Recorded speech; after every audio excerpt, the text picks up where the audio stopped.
They are some of the worst child abusers in the state. Some in the shadows, never convicted. The thousands of names and the information about these troubling cases kept on this secret state list. And 5 Investigates' Kathy Curran discovered many are moving freely in society, possibly putting children at risk.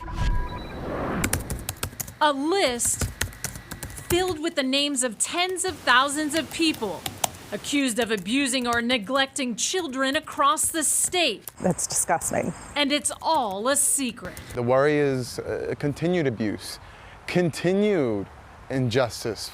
The list, known as the Registry of Alleged Perpetrators, is kept by the Department of Children and Families to track suspected child abusers in the system. 5 Investigates has discovered right now it includes the names of almost 42,000 people. An alleged perpetrator is added to the registry if DCF investigators have reasonable cause to believe the person neglected or abused a child, and if the case is handed over to the district attorney's office for possible prosecution.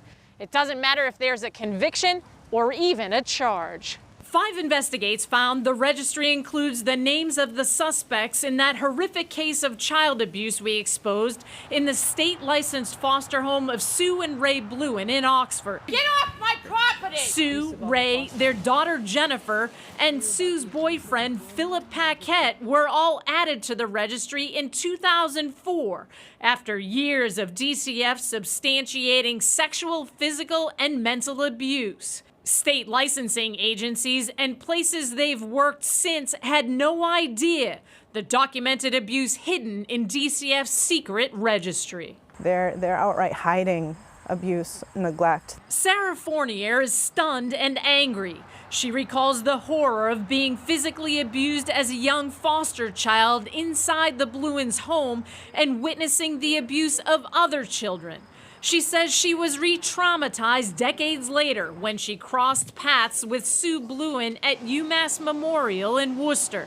Bluen continued to work as a licensed nurse in the state despite being on the alleged perpetrators list, working in the NICU where Sarah's baby was receiving care. I had to relive my childhood trauma. And if she was on that list and she was allowed to work there, it's just disgusting.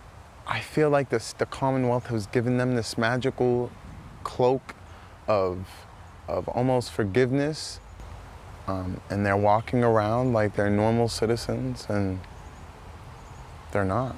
John Williams is another survivor of the Bluens' home. It's like giving someone a slap on the wrist and giving them a expunged identity.